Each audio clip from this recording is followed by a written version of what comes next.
This is The Real Deal with Trisha Real. That's me, Trish the Dish.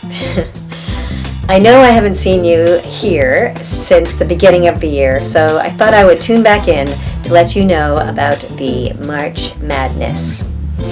It really does seem like the world has gone cuckoo banana crackers. So here's a cosmic update to help guide you through. Spring equinox in 2025 will be sandwiched by two eclipses. We have a full moon lunar eclipse in Virgo on March 14th. The eclipse will be visible from North and South America.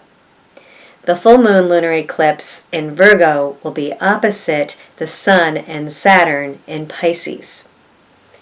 How will you cultivate your healthy inner strength and your radical empathy? Well, I tried radical empathy with my cat. Now I'm knocking things off the table just to feel closer to her.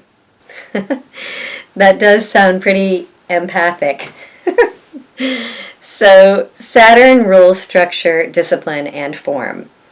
Its journey through Pisces in the last couple of years has been quite the testing time, especially on emotional levels.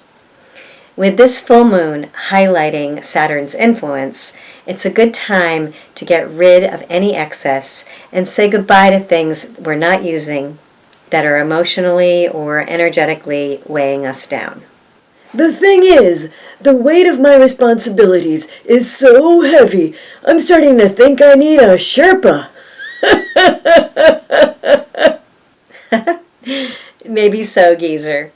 In any case, doing the weeding and streamlining our lives in a constructive way can help us use the energy of this lunar eclipse. Say goodbye to old baggage from the past and be practical. Make space for the new and prioritize your health, Virgo. Try to take good care of your nerves. If you're worrying about the state of the world or your life, try to do things that help calm your mind. Calm my mind?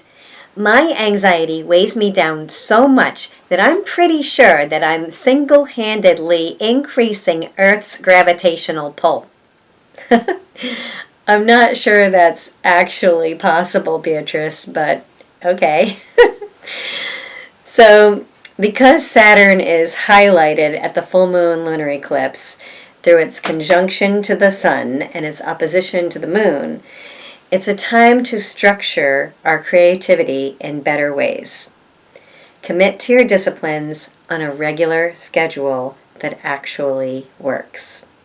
Despite all the endings that we're sensing, there are new opportunities that are possible now that have never been possible before.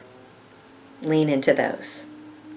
You know, the Italian government has decided to put a big clock similar to Big Ben on the Leaning Tower of Pisa. So now they'll have the time as well as the inclination. Thanks for that news, Melvin. So anyway, our creative imaginations are strongly activated through March. What are you dreaming of? It's a good time to envision the future and immerse yourself in creative projects. Writing, poetry, music, dance, or whatever floats your boat. Yes, do whatever floats your boat. Unless your boat is sinking, then maybe consider swimming. For sure, geezer. So Mercury will also be going retrograde on March 15th and until April 7th. So it's a time of reassessing how we take action as it goes through Aries and reassessing our dreams as it goes back into Pisces by March 31st. During this period, there could be a lot of confusion within, as well as in the external world. Big announcements could lack real substance. Watch where you're getting triggered by the news and the state of the world. Speaking our minds is essential for ushering in the upcoming revolution, but taking care of ourselves is an even more radical act. Yeah, the thing is, I'd let go of my stress, but I'm pretty sure it's got squatters' rights at this point. That does sound like quite the predicament. So we have Equinox on March 20th at 2:02 a.m. Pacific Standard Time. It's quite potent, with Saturn, the North Node, and Neptune in the late degrees of Pisces, conjunct the Sun, Venus, and Mercury in the early degrees of Aries. We are literally straddling two worlds, the old and the new. With 5 planetary energies and the North Node in this very close stellium, we'll likely feel quite the potent focus on a big transition within. I'm in the middle of a big transition, actually. I'd like to say it's like a phoenix rising from the ashes. But honestly, it's more like a pigeon trying to escape a windstorm. It does feel like a bit of an internal storm, doesn't it? So, the partial solar eclipse in Aries on March 29th at 3:58 a.m. Pacific Standard Time is another potent stellium that is a full culmination, as well as an epic new beginning. Neptune will be completing its 14-year journey through Pisces by March 30th. All of March is a time of significant endings and completions. It's time to clear space and let things go. It's not necessarily easy. It could be quite emotional, actually, but it's essential. Yeah, my to-do list is so heavy, I'm thinking of applying for a forklift license. Well, Vinny, that does sound serious. So, in the world scene, the scum has risen to the top in politics. So, we're needing to take out the metaphorical trash in a number of ways. Old stuff from our past must be cleared away to make way for the new. Although changing the political landscape is an unwieldy monstrosity, we can take charge of our own lives by clearing the debris that has built up or outlived its usefulness.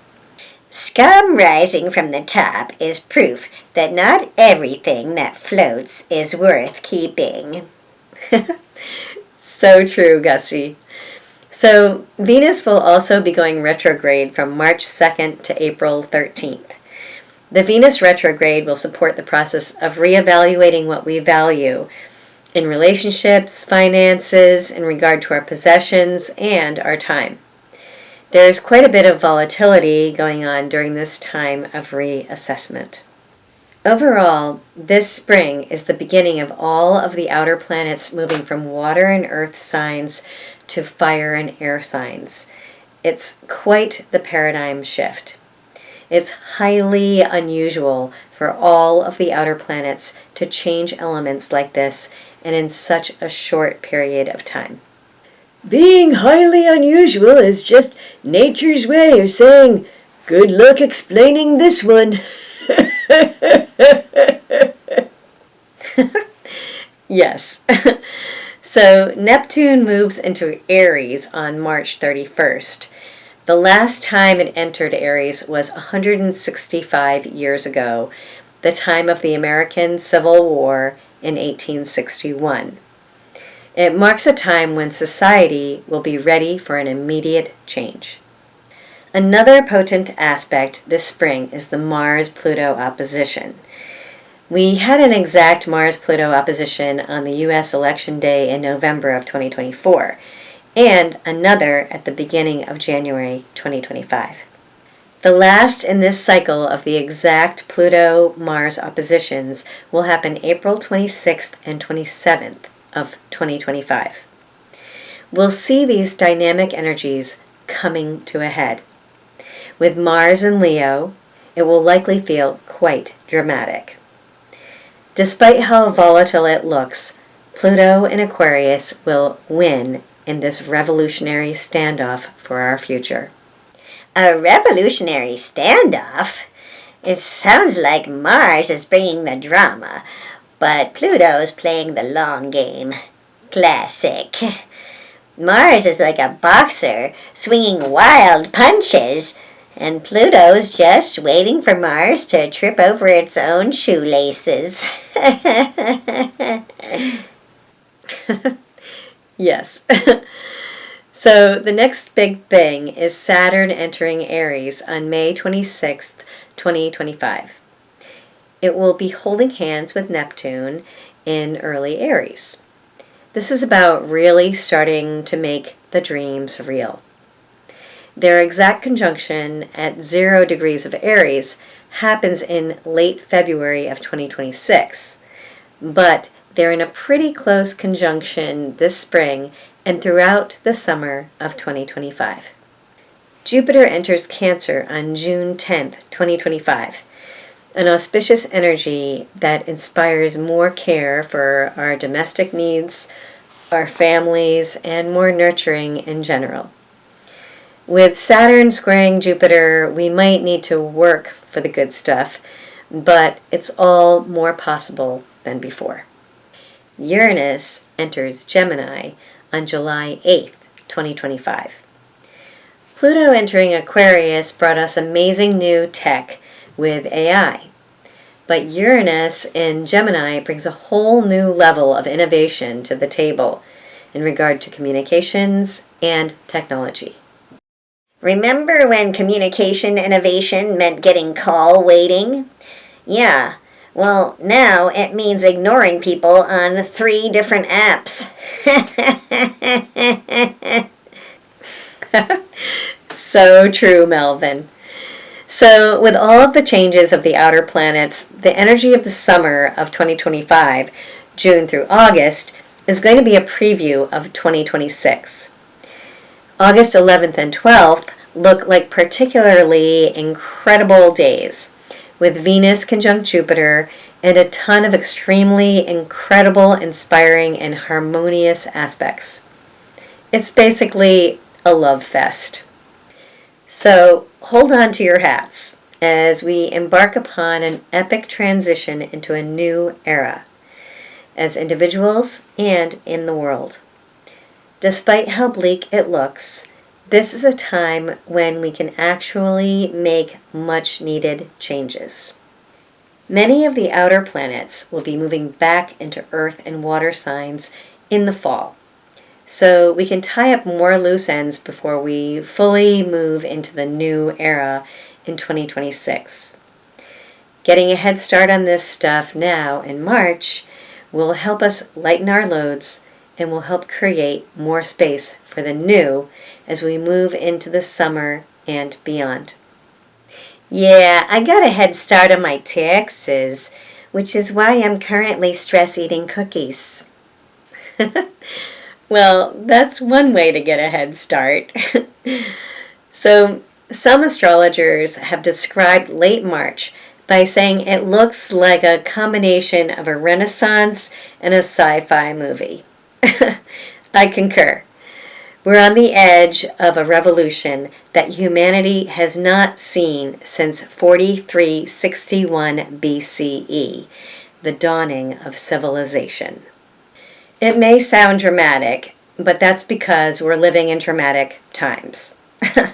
So do your best to take care of yourself and your loved ones as we transition into new paradigms and do the essential work of fighting for a brighter future. Yeah, I'm fighting for a brighter future. But first, I need to find my sunglasses. Me too, Vinny. So if you enjoyed this report and you're interested in scheduling a reading with me or an Astro poem, you can communicate with me here or on social media. And if you're curious about the characters, you can listen to my Zephram Gates audiobooks on Audible. On a new and exciting note, I'm almost finished formatting my new book, Cosmic Cycles and Revolution, Astrology with a Humorous Twist. This book is a great resource for the orbitally curious. It goes into all the nitty-gritty of the science and lore of our upcoming times, and it does it in a funny way. I've added a number of personal stories throughout, and I also have a plan to put it on audiobook, since nobody really reads anymore. So I will surely let you know when the book comes out so you can give me rave reviews. In the meantime, if you want to help with publishing costs, please donate to my Patreon page, patreon.com/TrishaReal. Links provided below. This book is a really fun read. Any contributions you make are very appreciated. Help me live the dream, friends. And as always, share this video, like, and subscribe. This has been The Real Deal with Trisha Real.